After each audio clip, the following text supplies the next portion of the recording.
Hey everyone, welcome back to another video. If your Dexcom app is not working on your device, don't worry about it. In this video, I will tell you how to fix this problem. So keep the video till the end and follow my step. First, when you are facing this problem, go to your browser that you have to use and search here Dexcom server status and click on the first link and click here to check the server status of Dexcom, and you can see here the status of the server. If any issue found in the server, then wait to fix this, otherwise follow the next step.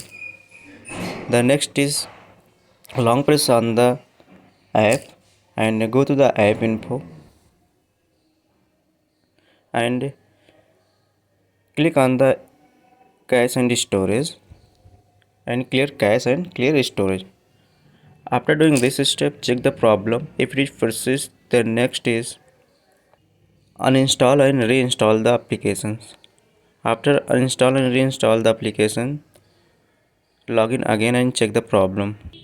I hope this video is useful for you. If you like this video, click on the like button and subscribe to our YouTube channel and share with friends. Thanks for watching. See you in the next video.